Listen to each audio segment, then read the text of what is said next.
خمس کا مسئلہ ضروریات دین میں سے، ضروریات دین، جس کا انکار کر دینے والا کافر ہو جاتا ہے، اس طرح کا انکار کہ جس سے انکار رسالت بھی لازم آ جائے.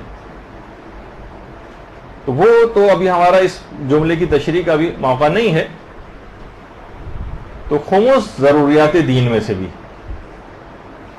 اچھا، خمس کا مسئلہ ایمانی اور اعتقادی بھی، ایمانی اور اعتقادی. یہ جو بھی آپ نے سنی دیکھی تھی آیت، ان کنتم آمنتم باللہ، اگر تمہارا ایمان اللہ پر ہے تو تمہیں خمس دینا ہوگا. تو اس سے معلوم یہ ہوا کہ یہ صرف فقہی ہے، کوئی ایسی فروعی مسئلہ نہیں. یہی وجہ ہے کہ ضروریات دین میں شامل ہے، اور جس کا انکار کفر کے برابر ہو جاتا ہے، بشرطے کہ اس سے انکار رسالت بھی لازم آئے. تو ایمانی اور اعتقادی کے ساتھ ساتھ یہ مسئلہ عبادی بھی، کیونکہ خمس جب آپ نکالیں گے تو قصد قربت سے نکالیں گے، حکم خدا کی بجاوری میں نکالیں گے. عبادت کی تعریف یہی کی جاتی ہے کہ عبادت اسی چیز کو کہا جاتا ہے جس کے لیے قصد قربت لازم ہوتی. قصد قربت ظاہر ہے کہ کسی بھی ریاکاری کے جذبے کے تحت خمس نہیں نکالا جائے گا، کسی بھی ناخالص نیت سے خمس نہیں نکالا جائے گا. تو اس لحاظ سے یہ مسئلہ عبادی مسئلہ بھی. خمس کا مسئلہ ایک سیاست الہی والا مسئلہ بھی. خمس ہمیشہ سے پیغمبر اور آئمہ علیہم السلام اور فقہا سے مرتبط رہا ہے، جس کے بھی آگے چل کر ہمارے پاس دلائل ہوں گے. تو اس نے طاغوت کو ہمیشہ سے لرزہ براندام رکھا ہے کہ یہ خمس کا پیسہ ہمیشہ خط اہل بیت کی ترویج اور تبلیغ کے لیے استعمال ہوتا ہے، یہ تقویت دین میں استعمال ہوتا ہے، دینی اداروں کی تشکیل اس پیسے سے ہوتی ہے، اور ہر قسم کے دینی انحرافات کی روک تھام کے لیے اس پیسے کو استعمال کیا جاتا ہے. فقہا نہ کبھی بکے ہیں، نہ کبھی جھکے ہیں، نہ انہوں نے کوئی کمپرومائز کیا ہے، اور نہ ہی پیسے اور غربت کی وجہ سے اس انداز سے کبھی کسی سے بلیک میل ہو سکیں. ایک ایسی سیاست الہی، ایسا ایک طریقہ کار وضع کر دیا گیا کہ کبھی کسی غیروں کے سامنے ہاتھ پھیلانے کی یا جھکنے کی، یا بہت سے معاملات کے اندر انسان جو ہے وہ ہو سکتا ہے کبھی مجبور ہو جائے، ایسی کبھی نوبت ہی نہیں آنے دی. صرف اس مسئلے نے پروردگار کے ایسا سیاست الہی والا یہ مسئلہ. اور فقط یہیں تک نہیں ہے، بلکہ خمس کا مسئلہ ایک اقتصادی بھی. ثروت اور دولت کی جس طریقے سے تقسیم ہوتی اور غربا تک ان کا حق پہنچتا ہے، یہ ساری دولت غربا کے اندر جو تقسیم ہوتی. سادات کو تو سہم سادات سے ملتا ہے، اور سہم امام بھی سادات اور غیر سادات دونوں کے لیے حاکم شرع جو ہے وہ خرچ کرتا، اور اس کے پاس اس کی اجازت ہوتی ہے. انشاءاللہ اس کی تفصیل جب آگے ہماری گفتگو آگے بڑھے گی تو اس کے دلائل بھی آئیں گے. تو اقتصادی مسئلہ بھی. خمس کا مسئلہ ایک اجتماعی مسئلہ بھی ہے. تمام طبقات امیر و غریب، ان میں ایک باہمی الفت پیدا ہوتی، ایک دوسرے کے درد کا جو احساس ہے وہ جاگوزی ہوتا، اور ایک اجتماعیت پروان چڑھتی. لوگ ایک دوسرے کے دکھ درد کا احساس کرتے ہیں اور اپنا مال نکال کر ان کو دیتے ہیں. تو اجتماعی مسئلہ بھی. دیکھ رہے ہیں کتنی ساری چیزیں. خمس کا مسئلہ روحانی مسئلہ بھی. روحانی مسئلہ کس طرح سے ہے؟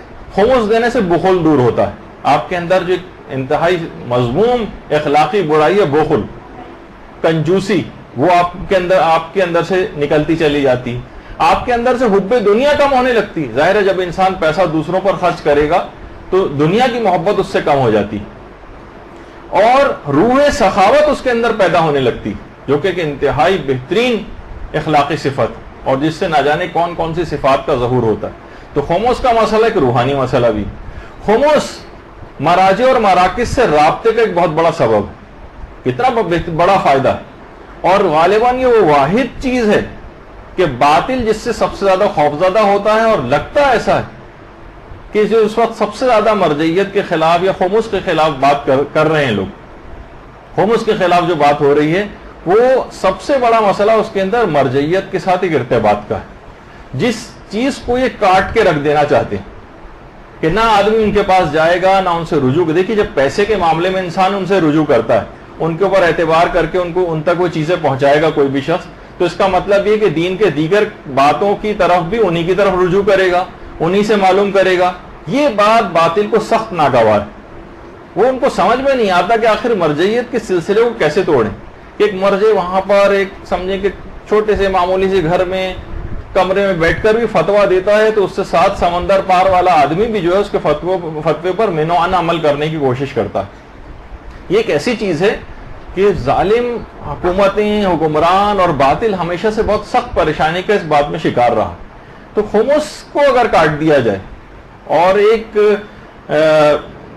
مرجعیت سے رابطے کو کسی طریقے سے کاٹ دیا جائے، کیونکہ جب وہ پیسے جب آدمی کسی کو دیتا ہے تو پھر دیگر چیزوں میں بھی رجوع کرنے لگتا ہے، اور ظاہر ہے کہ عالم، مجتہد عالم جو ایک ایکسپرٹ اوپینین ہوتا ہے، پھر انسان اسی سے اپنی ہر چیز پوچھنے لگتا ہے، تو پھر وہ تمام انحرافات سے بھی بچتا چلا جاتا ہے، اور یہی بات ان کو سخت ناگوار گزرتی. تو بہرحال مراجع اور مرکز سے ایک رابطے کا سبب، اور خمس بہت سارے افراد سے رابطے کا سبب. اگر آپ دیکھیں فقہا سے تو رابطہ بھی بیان ہو گیا، سادات کرام سے رابطہ ہوتا ہے، کس طرح سے ان کی مدد کی جاتی ہے، ان کی ہیلپ کی جاتی ہے، ان کے کام آیا جاتا ہے، ان کی دعائیں ملتی ہیں کسی بھی شخص کو. اور اسی طریقے سے انسان اپنے اہل و عیال سے بھی ارتباط اس کا ہوتا ہے. خمس نکالتا ہے وہ، اور نکال کر اپنے مال کو حلال کرتا ہے، اسی سے اپنے اہل و عیال کی ضروریات پوری کرتا ہے، اسی سے ان کی پرورش کرتا ہے، اپنی اولاد کی. معاشرے کے اس طرح سے محروم جو طبقے ہیں ان سے بھی اس کا ایک ارتباط ہوتا ہے. تو اچھا، اسی طریقے سے علماء فرماتے ہیں کہ خود اپنے آپ سے اس کا ایک ارتباط ہوتا ہے. یعنی اپنے اندر سے بہت ساری چیزیں ایسی ہیں کہ وہ اپنے اندر سے بخل کو نکالتا ہے، اپنے اندر سے حرص اور لالچ کے مرض کو جو ہے کم کرتا ہے، اس کو اپنے آپ سے بھی ارتباط ہونے لگتا ہے. اور سب سے بڑھ کر پروردگار عالم، کیونکہ قصد قربت شرط ہے، حکم خدا کی بجاوری شرط ہے، تو اس کا رابطہ براہ راست اور ارتباط پروردگار عالم سے بھی بڑھتا چلا جاتا ہے جیسے جیسے وہ خمس نکالتا ہے.